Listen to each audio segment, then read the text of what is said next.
آج جو basic topic ہے، میں چاہتا ہوں پہلا سوال میں کروں صابر بھائی.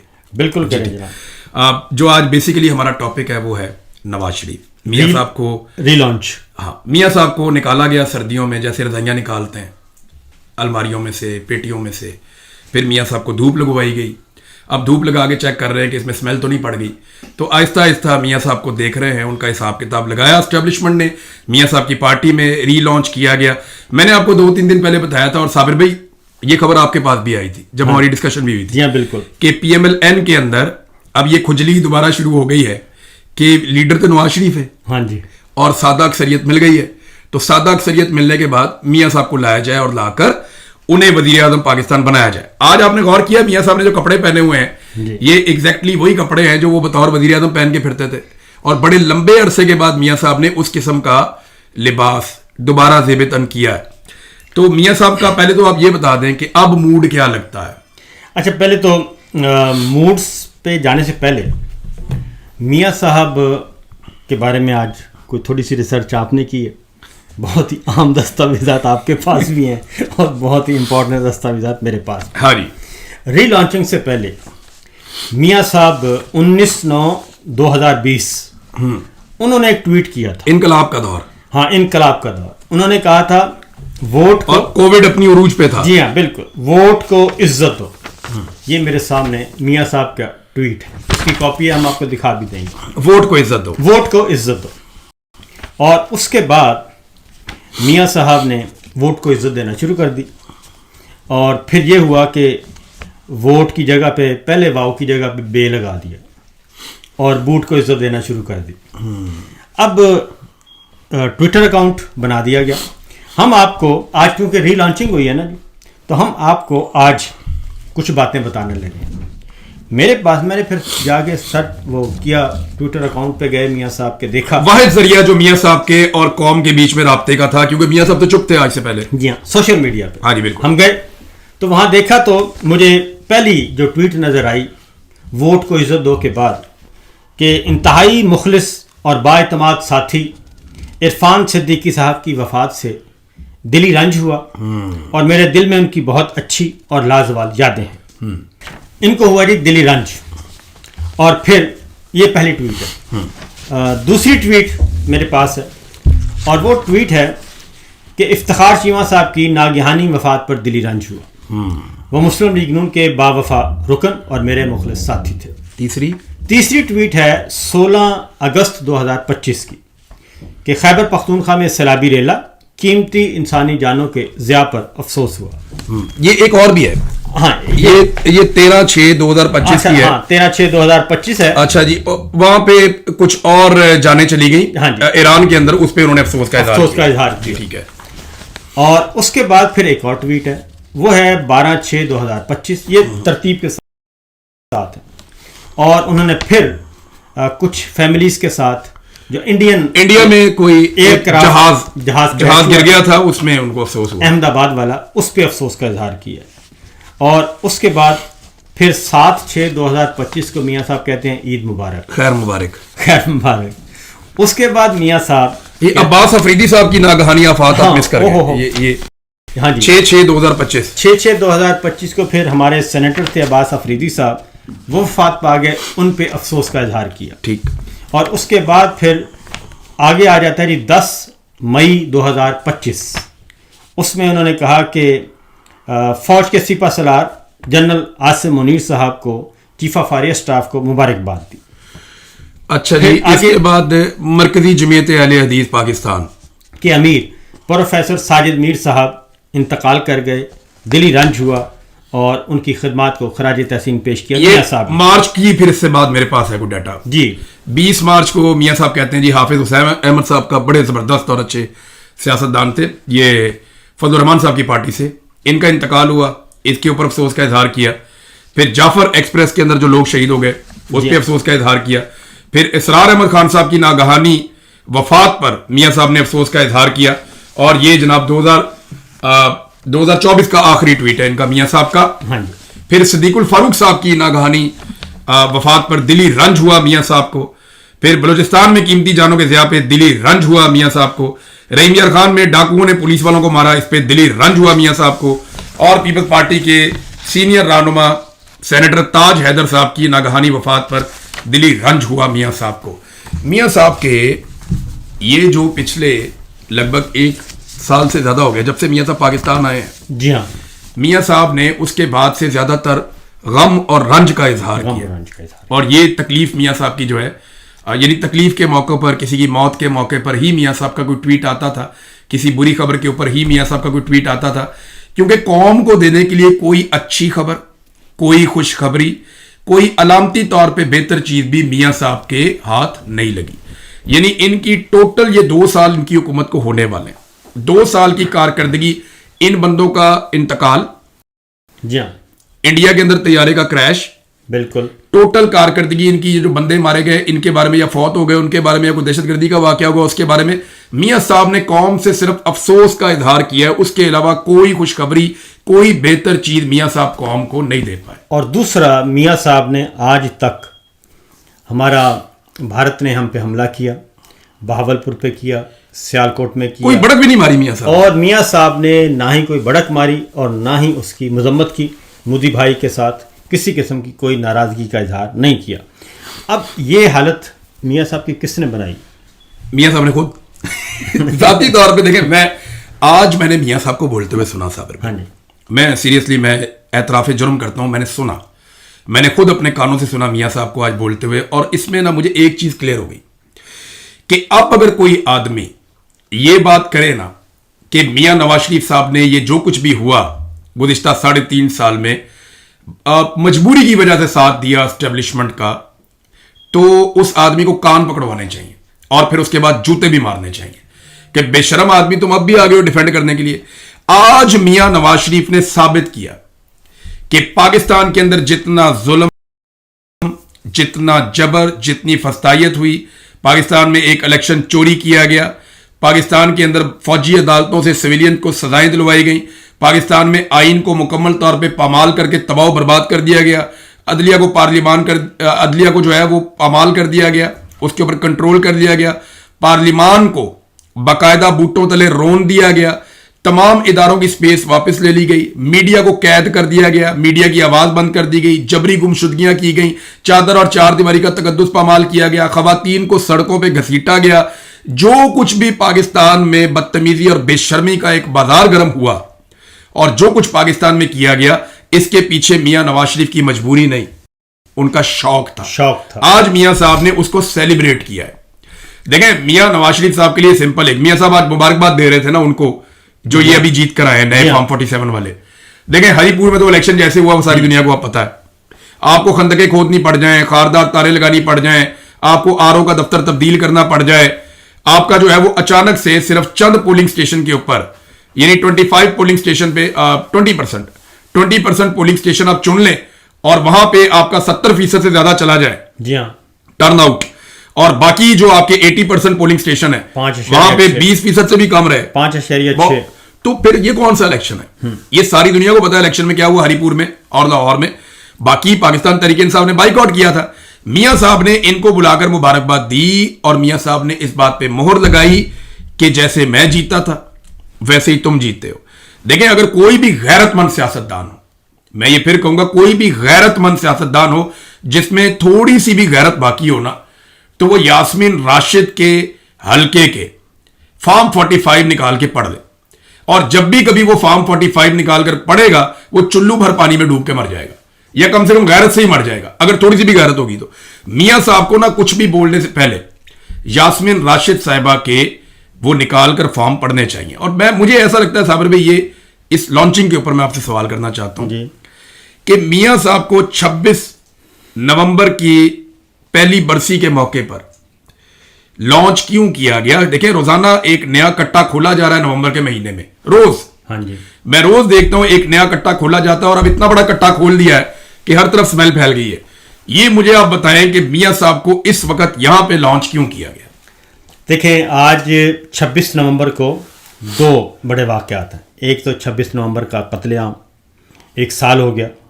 دوسرا, آج چیئرمین ساحر شمشاد مرزا وہ ریٹائر ہو گئے. اور وہ آخری chairman joint chief of staff committee نئی تعیناتی نہیں ہے پاکستان کے آخری chairman joint chief of staff committee, اور ان کی ریٹائرمنٹ کے ساتھ ہی یہ عہدہ بھی ختم اور جوائنٹ اسٹاف ہیڈ کوارٹر بھی ختم، ڈیمالش کر دیا گیا آئین کے تحت غیر آئینی ترمیم کے ذریعے۔ اور یہ کس لیے کیا گیا؟ پورے کا پورا جوائنٹ اسٹاف ہیڈ کوارٹر یہ کیا گیا فرد واحد کو ساری طاقت، فرد واحد کو طاقت دینے کے لیے، چیف آف ڈیفنس فورسز کے لیے، اور ایک نیا عہدہ تخلیق کر کے اس کے نیچے ساری فورسز۔ آج اور کرنے والا اگین نواز شریف صاحب ہیں، اور وہ کر دیا گیا۔ اور آج کا دن یہ سیلیبریشن ہے، ایک نمبر 1 سیلیبریشن ہے، نمبر 2 یہ کہ جناب ہم نے آپ کے لیے دیکھیں یہ سارے کا سارا عہدہ خالی کر دیا ہے، اور اب پورے کا پورا سٹیج آپ کے لیے ہے، فضائیہ آپ کے انڈر، بحریہ آپ کے انڈر، اسٹریٹجک فورس آپ کے اندر، جوہری اثاثے آپ کے انڈر، یہ سارا کچھ کر دیا گیا۔ اب اس سے آگے، اچھا آج سے پہلے میاں صاحب کیوں نہیں آئے؟ ضمنی الیکشن کا انتظار کیا جا رہا تھا، اور کیونکہ میاں صاحب سادہ اکثریت میاں صاحب وہ پنجابی میں کہتے ہیں رسی رانتنا منہ بنا کے نا ایک سائڈ سے بیٹھے تھے۔ نہیں سر، بڑے راضی تھے، لیکن میاں صاحب پریٹینڈ کر رہے تھے کہ جیسے میں ناراض ہوں۔ نہیں، یہ وہ جو ان کے ہے نا، وہ جاوید لطیف صاحب وغیرہ جیسے کچھ لوگ ان کے ذریعے سے ثابت کرنا چاہتے تھے کہ میں روسی ہوں، لیکن وہ روسی نہیں تھے۔ آپ کو میں بتاتا ہوں نا، 8 فروری کو جب میاں صاحب ووٹ کاسٹ کرنے گئے تو انہوں نے کہا تھا کہ مجھے 2/3 اکثریت چاہیے، ہاں جی، اور وہ بھی وزیر اعظم بننے کے لیے، تو وہ 2/3 اکثریت تو عمران خان اور اس کے آزاد امیدوار لے گئے، لوگوں نے دوسری طرف دے دی، اس کے بعد دوسری طرف دے گی۔ اس کے بعد میاں صاحب کو یہ کہا گیا کہ بھئی دیکھیں اب آپ اتحادی حکومت کے ساتھ تو آپ چل نہیں سکتے، اس لیے، اور پھر وہ فارم 47 ان کو دے دیا گیا، ڈاکٹر یاسمین راشد والا مانسرا سے ہار گئے۔ تو اس کے بعد یہ ہوا 26ویں غیر آئینی ترمیم کی گئی، اور کر کے یہ مخصوص نشستیں دی گئیں اور وہ خوش کیا گیا، لیکن میاں صاحب کے لیے راستہ ہموار نہیں تھا۔ میاں صاحب چاہتے تھے کہ مجھے یہ زرداری صاحب کی بتیسی نظر نہیں آنی چاہیے، میں ان کا محتاج نہ ہوں اور مجھے دیں سادہ اکثریت۔ اب آپ یہ دیکھ لیں کہ ہری پور کی سیٹ اگر نہ ہوتی تو ان کو سادہ اکثریت نہیں تھی، نہیں ابھی ان کو 2-3 اور ملیں گی، ہاں یہ وہ بھی پلان ہے ان کے پاس سادہ اکثریت نہیں تھی۔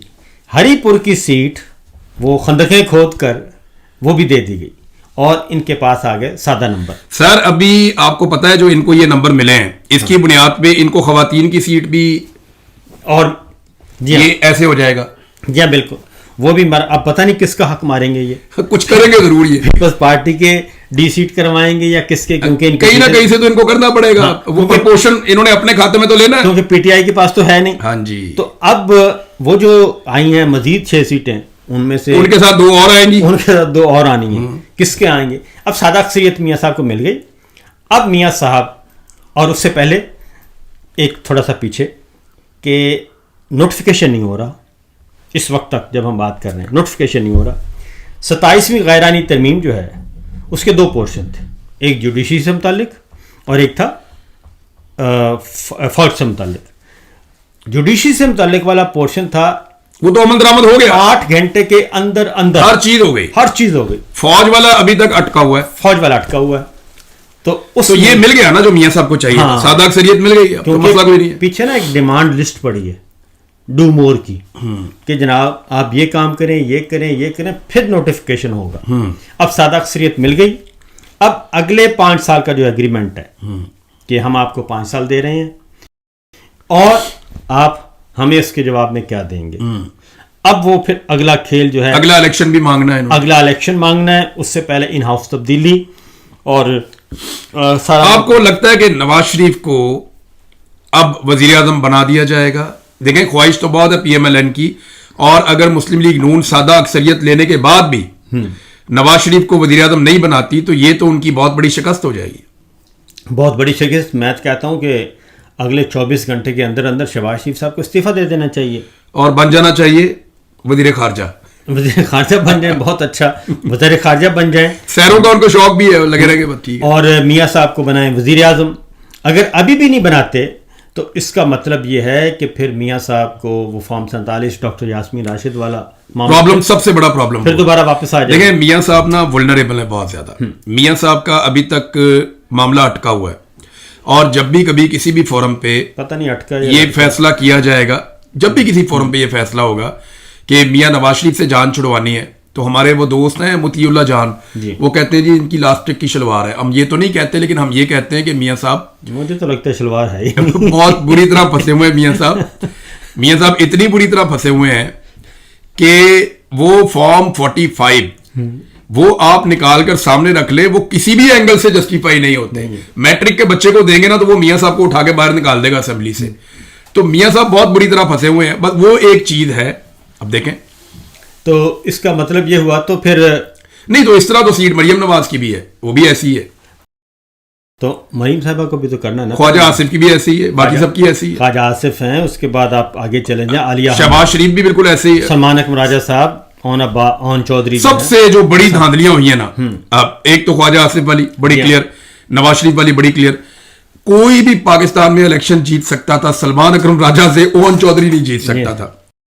پھر ایک جو کیسرا الہی صاحبہ ہیں, جو پرویز الہی کی اہلیہ ہیں, انہوں نے کوئی 1 لاکھ ووٹوں سے شکست دی ہوئی ہے اپنے مخالف کو. وہ اٹھا کے انہوں نے چودھری شجاعت کے بیٹے کو بنا دیا. اچھا, ان پہ نا ابھی تلوار لٹک رہی ہے. خیر, اب ایک پہلے بات تلوار والی بات کر لیں. تلوار لٹک رہی ہے. مہر شرافت کی جو الیکشن پیٹیشن ہے نا, وہ ٹیکنیکل بنیادوں میرٹ پہ نہیں خارج, ٹیکنیکل بنیادوں, کیونکہ میرٹ پہ حالانکہ ان کا اپنا ریٹائرڈ جج الیکشن ٹریبیونل لگایا ہوا ہے, اسے بھی کہا گیا کہ میرٹ پہ آپ نے خارج نہیں کرنی, ٹیکنیکل گراؤنڈز پہ خارج کرنی ہے تاکہ یہ تلوار لٹکتی رہے. اس کے بعد آج ایک اور ایک درخواست خارج ہوئی ہے, وہ ہوئی ہے ہمارے سندھو صاحب کی. سندھو صاحب یا سدھو صاحب گجرات سے, یہ ان کے بھائی ہیں, ایئر چیف کے بھائی ہیں. ہاں جی, تو ان کی بھی ٹیکنیکل گراؤنڈز پہ فارغ ہوئی ہے, فارغ ہوئی ہے, کیونکہ مہر شرافت کا کہا گیا کہ تمہاری اسٹیبلشمنٹ کبھی بھی کسی کو فیئر گراؤنڈز کے اوپر باہر نہیں نکالتی. وہ یہ سوچتی ہے کہ ٹیکنیکل گراؤنڈ پہ روکو, ٹائم آئے گا تو دیکھیں گے, ٹائم آئے گا تو دیکھیں گے, اور دونوں کو ڈوز دی جائے گی. اب نہیں تو نواز شریف کی خواہش اور ان کا خواب کیسے پورا ہوگا؟ چوتھی بار وزیر اعظم بننے کے انہوں نے اشتہارات لگوائے تھے, چوتھی دفعہ بالکل لگائے تھے. تو یہ بھی تو ہو سکتا ہے کہ وہ کہیں کہ مجھے صدر بنا دیں. نہیں دیکھیں, وہ تو پھر اس کے لیے آپ کو صدر پاکستان کو امپیچ کرنا پڑے گا. تو آصف علی زرداری صاحب کو امپیچ کرنا آسان تو نہیں. دیکھیں اب یہ بات پکی ہے کہ پی ٹی آئی اور پیپلز پارٹی مل کر بھی اس حکومت کو گھر نہیں بھیج سکتے, لیکن پیپلز پارٹی اگر باہر ہو جاتی ہے تو یاد رکھیے گا کہ 3 صوبے ان کے ہاتھ سے نکل جاتے ہیں, اور پھر اس کے بعد گلگت بلتستان میں اور آزاد کشمیر میں الیکشن آ رہے ہیں, یہ کنٹرول کر ہی نہیں پائیں گے. زرداری صاحب کے پاس گئے تھے ہمارے بگ باس مملکت خدا داد کے, وہ گئے تھے. تو زرداری صاحب نے کہا تھا کہ میں ایوان صدر خالی کر دیتا ہوں, تو پھر وزیر اعظم جو ہے وہ بلاول کو بنایا, بلاول کو وزیر اعظم بنا دیں. اور دوسرا گیلانی صاحب نے پچھلے دنوں بات کی ہے. گیلانی صاحب نے کہا جی کہ ہمارا تو طے ہوا تھا فارمولا 2.5 سال کا, ہر سیٹ 50-50. انہوں نے کہا چیئرمین سینٹ 2.5 سال, 3 سال, کیونکہ وہ 6 سال کا ہوتا ہے, 3 سال. اسپیکر آپ کا پرائم منسٹر 50-50, اور حکومت صوبے کی ادھر والی, اور حکومت صوبے بلوچستان والی 50-50. گورنر, ہاں, تو وہ تو کہتے ہیں کہ یہ تو ہمارا طے ہوا تھا کہ یہ جو ٹیبل جو ہے وہ ٹرن ہو جائے گی 2.5 سال کے بعد. تو اب کیونکہ پیپلز پارٹی اس طرف بڑھ رہی ہے, زرداری صاحب ایوان صدر لیتے ہیں تو بلاول بھٹو وزیر اعظم. اب یہ کہتے ہیں کہ ایک اور بھی لالی پاپ دیا جا رہا ہے نا, وہ یہ کہ آپس میں مل کے کھیلو, پی ٹی آئی کو مائنس کر دو, بلاول کو اپوزیشن لیڈر بنا دیں, اور باقی سارا سسٹم اسی طرح چلتے رہے. نواز شریف نے وزیر اعظم بننا تو بنا دیں, کلیاں ہو جن گلیاں تو مرزا یار پھرے سنیاں ہو جن گلیاں. بالکل. تو یہ ایک پرچہ ہمارے پاس ہے صابر بھائی, یہ ایف آئی آر ہو گئی. جی ہاں, یہ ہے تھانہ گوجرا. یہ تھانہ گوجرا میں ایف آئی آر ہو گئی کہ مسجد میں اذان سے پہلے درود پاک کیوں پڑھا ہے, تو اس کے اوپر یہ ایف آئی آر ہے. ویسے وہاں پہ لوگوں نے جا کے اذان سے پہلے درود پاک پڑھا ہے, اور انہوں نے کہا جی کہ آپ اور دے دیں ایف آئی آر. یہ تو اللہ تعالیٰ, اللہ رب العزت خود اور اللہ کے فرشتے نبی اکرم صلی اللہ علیہ وآلہ وسلم پر درود و سلام بھیجتے ہیں, اور ہم ایمان والوں کو یہ حکم ہے کہ ہم بھی آپ صلی اللہ علیہ وآلہ وسلم پر درود و پاک پڑھیں اور ان کو یہ تحفتاً نذرانۃً ہم پیش کریں. اچھا ادھر یہ اذان پہ اصل میں مسئلہ یہ ہے. ہاں یہ مسلکی معاملہ ہے. ہمارے کچھ مسلک کے لوگ ہیں جو اذان سے پہلے درود پڑھتے ہیں اور کچھ ہیں وہ نہیں پڑھتے. میں ایک اور بتاتا ہوں. یہ کہتے ہیں جی لاؤڈ سپیکر ایکٹ کی خلاف ورزی کی ہے. یہ کہتے ہیں جبکہ اسلام آباد وفاقی دارالحکومت میں یہ اپنا میوزیکل شو کروا رہے ہیں. اس میں ایک نہیں کئی سپیکر بج رہے ہوتے ہیں اور اس پہ انہوں نے لاؤڈ سپیکر وہاں پرمیشن دی ہے نا گورنمنٹ نے. تو ان کے پاس بھی تو پرمیشن ہے نا. مسجد ہے, مسجد ہے, مسجد میں اذان کی پرمیشن تو ہے. لیکن اصل مسئلہ کیا ہے؟ اب رولا یہ ہے نا کہ یہاں پہ بریلوی اور ہمارے تو الگ الگ فرقے نا, دیوبندی ہیں, اہل تشیع ہیں, اہل حدیث ہیں, بریلوی ہیں, الگ الگ ہیں. اب ایک پاکستان میں بڑا طبقہ ایسا ہے جو مساجد میں اذان سے پہلے درود پاک پڑھتے ہیں. اصل میں یہ ٹارگٹ کر رہے ہیں اہل سنت والجماعت کو. یہ وہ جو تحریک لبیک والے لوگ ہیں, تحریک لبیک اور تنظیم یا ان سے ریلیٹڈ جتنی بھی تنظیمیں, سنی تحریک وغیرہ, کیونکہ پہلے مساجد لی گئیں, پھر مساجد مفتی منیب صاحب کو واپس کی گئیں یا کسی اور کو واپس. مفتی منیب صاحب بجائے اس کے کہ وہ لکھیں ججوں کے بارے میں رائے, بجائے اس کے کہ وہ لکھیں سیاست کے بارے میں رائے, انہیں اس پہ لکھنا چاہیے. ہاں جی, وہ یہ بتائیں کہ یہ اس کے لیے اسلام کیا کہتا ہے اور اس کے اوپر وہ کوئی فتویٰ دے دیں. مفتی صاحب سے میں نے ایک سادہ تھا سوال کیا تھا کہ مفتی صاحب بجائے قوم کو یہ بتانے کے کہ کون سے جج کو کیا کرنا چاہیے, یا قوم کو سیاسی معاملات میں کیا کرنا چاہیے, یا امریکہ کی سیاست سے ہمیں کیا سیکھنا چاہیے, مفتی صاحب قوم کو یہ بتانے کی بجائے یہ بتائیں کہ استثناء اسلامی اور شرعی ہے یا نہیں ہے. کیونکہ فضل الرحمان صاحب واپس آئے ہیں, انہوں نے بھی اس کو اسلام کے خلاف قرار دیا. جی ہاں, فضل الرحمان صاحب نے, اور انہوں نے کہا جی کہ آرمی چیف کو بھی چاہیے اور صدر کو بھی چاہیے کہ وہ یہ جو استثناء یہ واپس کر دیں. اچھا ایک اور نہیں, واپس کر تو نہیں سکتے. تو آئین میں ہے نا, جنہوں نے آئینی ترمیم کی ہے انہوں نے واپس کرنا ہے نا. جی ہاں, خود سے تو ایک آدمی نہیں کہہ سکتا نا کہ جی مجھے یہ نہیں چاہیے اب میرے سے واپس لے لیں. ایک چیز آئینی ترمیم کے اندر آپ نے ڈال دی ہے تو وہ آپ نے آئینی ترمیم سے ہی ختم کرنی ہے. بالکل ایسا ہی ہے, ویسے تو نہیں واپس ہونی. تو ایک اور بات بھی آج نواز شریف صاحب نے جی ایک اور بات کی ہے. انہوں نے کہا ہے کہ عمران خان کو لانے والے جو ہیں ان سب کو الٹا لٹکا دیا جائے.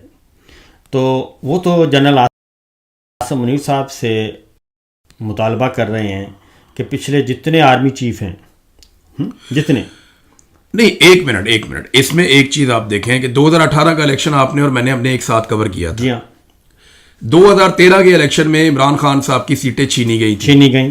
2018 کے الیکشن میں جتنے سروے آئے وہ سارے کہہ رہے تھے کہ عمران خان الیکشن جیت رہا ہے. اور میں اس بات کا گواہ ہوں کیونکہ میں نے پورا سینٹرل پنجاب اور پورا پاکستان کور کیا تھا. لیکن ایگزیکٹلی سینٹرل پنجاب میں عمران خان سے کم 15 کے قریب سیٹیں چھینی گئی, 15 سے 20 کے بیچ ہیں. یہ عمران خان سے سیٹیں چھینی گئی تھیں جو پی ایم ایل این کو دی گئی تھی تاکہ مینج کیا جائے اور ایک لنگڑی لولی حکومت عمران خان کو دی جائے. اس وقت تو عمران خان سے انہوں نے سیٹیں چھینی تھی. ہاں ایک بات اور صابر بھائی, جہاں پہ سینٹرل پنجاب میں حیرت انگیز طور پہ پی ٹی آئی کی کچھ سیٹیں چھینی گئیں, وہاں پہ کراچی میں کچھ سیٹیں انہیں مل بھی گئیں. ہاں جی, جو ان کی نہیں بنتی تھی. ہاں جی, یہ بھی بات ہے کہ کراچی نے بڑا اچھا نکل کر ووٹ دیا, لیکن اس کے باوجود کراچی میں کچھ سیٹیں پاکستان تحریک انصاف کو وہ مل گئی تھی جو ان کی نہیں بنتی تھیں. لیکن زیادہ سیٹیں ان سے چھینی گئی تھیں اور ان کو لولا لنگڑا کر کے ان کو حکومت دی گئی تھی عمران خان کو. تو عمران خان کا تو چلو ایک دفعہ کا آپ کا شکوہ ہے نا کہ وہ اسٹیبلشمنٹ کے ساتھ چلا. اب ان کو لے کر آیا جنرل جیلانی, ان کو بلایا گیا جناب گورنر ہاؤس میں. بڑے میاں صاحب نے کہا یہ میرا بیٹا آج کے بعد آپ کی گودی میں بیٹھے گا.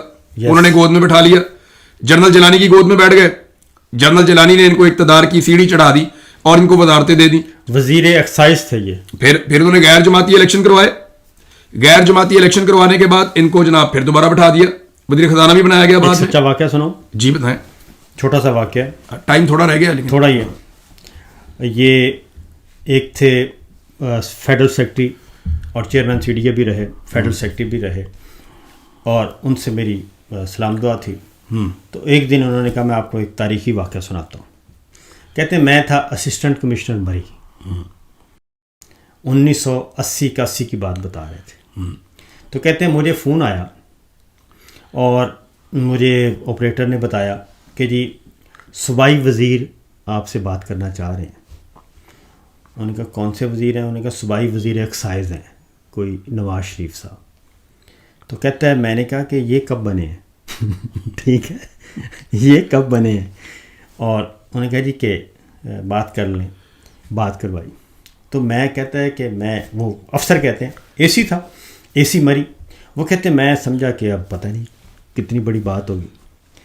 کہتے ہیں آپ نا سم تھنگ الائی تھا ان کا نام نا. تو کہتے ہیں مجھے کہتے ہیں کہ میں نواز شریف بول رہے ہیں, کی حال ہے, ٹھیک ٹھاک ہو, طبیعت صحیح ہے. تو انہوں نے کہا ہاں جی. تسی کوئی 4 بچے پکڑے نے کل V C R case V C R case میں V C R case actual کہتے ہیں وی سی آر کیس میں آپ نے 4 بچے پکڑے ہیں. وی سی آر والوں پہ ایکٹ لگ جاتا تھا نا. ہاں وی سی آر. تو انہوں نے کہا جی کہ نیچے کسی نے پکڑے ہوں گے, میں چیک کر لیتا ہوں نا. تو کہتے ہیں کہ بس ان کو ذرا آپ نے لک آفٹر کرنا ہے. کہتے ہیں میں نے اس کے بعد فون بند ہو گیا, میں نے چیک کیا, انہوں نے کہا جی ہاں پکڑے ہیں.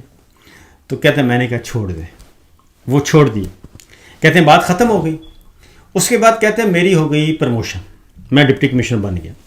ڈپٹی کمشنر بن کے میں آ گیا جیلم.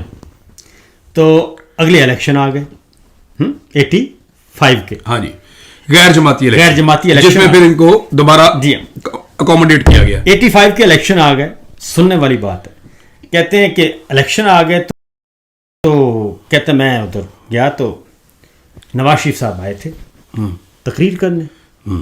تو پتہ چلا کہ وہ میرے پاس کہتے ہیں میرے پاس آئے چل کے. تو کہتے ہیں کہ میں نے آپ کا شکریہ ادا کرنا تھا. انہوں نے کہا جی کس چیز کا شکریہ ادا کرنا تھا سر؟ انہوں نے کہا آپ نے وہ 4 بچے چھوڑے تھے وی سی آر ایکٹ والے. یہ میں ایکچوئل بتا رہا ہوں حلفاً. کہتے ہیں وہ آپ کا میں نے شکریہ ادا کرنا تھا. کہتے ہیں بات یہاں ختم نہیں ہوتی. پھر اس کے بعد کہتے ہیں کہ میاں صاحب بن گئے سی ایم. تو کہتے ہیں کہ یہ نا افسروں کو اکاموڈیٹ بہت کرتے تھے اور باقاعدہ وہ پہیے بھی لگاتے تھے. ہاں کہتے ہیں کہ میں مزید پروموشن ہو گئی میری جب وزیر اعلیٰ بن گئے. تو کہتے ہیں میں ادھر گیا تو پھر میری ان کے ساتھ بہت اچھی یاد اللہ ہو گئی. اور اس کے بعد وہ کہتے ہیں کہ بڑے میاں صاحب مرحوم وہ اور یہ تو کہتے ہیں کہ جب سی ایم بن گئے نا تو نواز شریف صاحب نے اور شہباز شریف صاحب نے کہا کہ جی انہیں نہ تو جان چھڑاؤ, بند کرو منتھلیاں شدھلیاں. کہتے ہیں بڑے میاں صاحب نے کہا مرحوم نے کہ نہیں ہم ڈبل کر دو. اچھا ڈبل کر دو, انہوں نے مزید اکوموڈیٹ کرو. تو یہ جو بیوروکریسی والا سین ہے نا یہ ایسے قابو کر. اس میں ایک چیز مجھے ان کے گھر کا بندہ ہے اور بڑا سینئر آدمی ہے, اس نے مجھے ایک بات بتائی. اس نے کہا جی آپ کو پتہ ہے دونوں بھائیوں میں فرق کیا ہے؟ میں نے کہا جی کیا فرق ہے؟ کہتا ہے آپ نے کبھی غور کیا کہ چھوٹا بھائی کیوں اتنا بیوروکریٹ کے اوپر گرم رہتا ہے, یہ اس طرح کیوں کرتا ہے؟ یہ نئے نئے آئے تھے پاکستان واپس, تب کی بات ہے. اب تو وہ بندہ جو ہے وہ پتہ نہیں کدھر ہے, غصہ کر لو چلے. لیکن انہوں نے بڑی مزے کی بات بتائی. انہوں نے کہا جی کہ یہ نا چھوٹے بھائی کی ڈیوٹی ہوتی تھی کہ یہ گیٹ کے پاس ایک کمرہ تھا, یہ وہاں بیٹھتا تھا اور جتنے پیسے لفافوں میں بند کر کے دینے ہوتے تھے نا وہ اس کی ڈیوٹی اس کے ابو نے لگائی ہوئی تھی چھوٹے بھائی کی, کہ یہ ایکسین کے پیسے ہیں, یہ ایس ڈی او کے پیسے ہیں, یہ فلانے محکمے کے پیسے ہیں, یہ ڈمکانے محکمے کے پیسے ہیں. تو یہ چھوٹا بھائی یہ پیسے اپنے ہاتھ سے دیتا تھا, تو اس لیے نا یہ سب کو ویسا ہی سمجھتا ہے جیسا اس نے ان کے ساتھ کیا ہوا ہے. تو کوئی نہیں صدقہ کرنا چاہیے اس میں. وہ ویسے بھی اس میں کوئی ضرورت نہیں ہے وہ رشوت کے طور پہ, بہرحال ویسے بندہ گفٹ بھی کر دیتا ہے. بہرحال صابر بھائی ابھی اچھا آخری بات جی کیونکہ ٹائم ختم ہو رہا ہے. اچھا انہوں نے میاں صاحب نے جی اب لسٹ دی ہے, انہوں نے کہا جی جو ان کو لے کے آئے ہیں آپ نے ان کو بھی سزا دینی ہے. تو جنرل ضیاء الحق کو قبر سے نکال کے کیسے سزا دیں؟ تو پھر یہ جو کچھ کریں گے یہ تو پھر فیلڈ مارشل کو کہہ رہے ہیں نا. نہیں بات یہ ہے کہ نواز شریف کو کون لے کر آیا, ذوالفقار علی بھٹو کو کون لے کر آیا, مجھے بتائیں نا جماعت اسلامی کو کون لے کر آیا, مجھے یہ بھی بتائیں نا کہ یہ ایم کو کون لے کر آیا, کس نے بنائی. مجھے کوئی ایک پولیٹیکل پارٹی پاکستان میں بتائیں جس کا کبھی اسٹیبلشمنٹ سے تعلق نہ رہا ہو.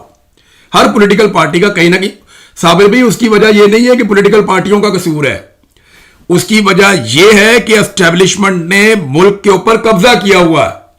تو آپ نے جب بھی کبھی بات کرنی ہوتی ہے جہاں پلاٹ تے قبضہ ہے وہ جا کے گل کرنی ہے نا, آپ خود سے جا کے تو نہیں کر لیں گے بھائی. جو قابض ہے اسی کے ساتھ آپ بات کریں گے کہ بھائی بیٹھو بات کریں, ہم یہ کرنا چاہتے ہیں اس ملک کے اندر.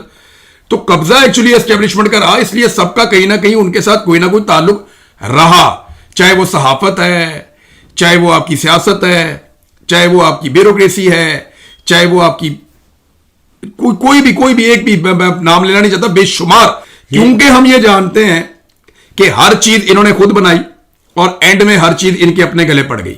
تو یہ تجربہ جب تک بند نہیں نہ کریں گے یہ لوگ, اب ہونا یہ چاہیے کہ سب کو مل کر ہاتھ جوڑ کے کہنا چاہیے اسٹیبلشمنٹ کو کہ بھائی تسی جاؤ پاکستان سیاستدانوں کو چلانے دو. لیکن آج نواز شریف نے ثابت کیا کہ وہ اس سارے کھیل کا مرکزی کردار اور وہ اس میں باقیمی ہوش آواز برضا و رغبت اس سارے فسطائیت میں شامل تھے, کیونکہ آج انہوں نے کہا ہے کہ مزید کرنا چاہیے. یہ وہ فتنہ DGISPR بھی لفظ فتنہ استعمال کرتے تھے, آج انہوں نے بھی فتنہ کیا, مریم صاحبہ بھی فتنہ. دیکھیں یہ گروپ آپ کریں نا الگ, مریم اورنگزیب, مریم نواز شریف اور DGISPR اور پرویز رشید, جی ہاں, عرفان صدیقی صاحب اللہ تعالیٰ انہیں غریق رحمت کرے, یہ وہ لوگ ہیں جنہوں نے یہ فتنہ والا بیانیہ بنایا ہوا, جی ہاں, اور جو اس کے اوپر چلتے ہیں. یہ پوری ایک ٹیم ہے جو باقاعدہ ایک پہلے بیانیہ گھڑتی ہے, اس کے بعد ایکٹیویٹی کرتی ہے, کاروائی ڈالتی ہے. انہوں نے عمران خان کو توہین مذہب کے معاملات میں ڈال دیا تھا اور پھر گولی چلوا دی تھی اس کے اوپر, آپ کو یاد ہوگا اچھی طرح. بالکل. یہ اب دوبارہ چیزوں کو نارملائز کر کے ایک نئی نہج پر لے کر جانا چاہتے ہیں, لیکن یہ آگ سے کھیل رہے ہیں, بارود پہ بیٹھے ہوئے ہیں صابر بھائی. باقی انشاءاللہ نیکسٹ اپڈیٹس آئیں گی تو ناظرین آپ کے ساتھ ہم بات چیت کریں گے. آپ مجھے اور صابر شاکر بھائی کو اجازت دیجیے. صابر بھائی آپ کنکلوڈ کر دیں. بہت بہت شکریہ جی, اللہ حافظ. اللہ حافظ.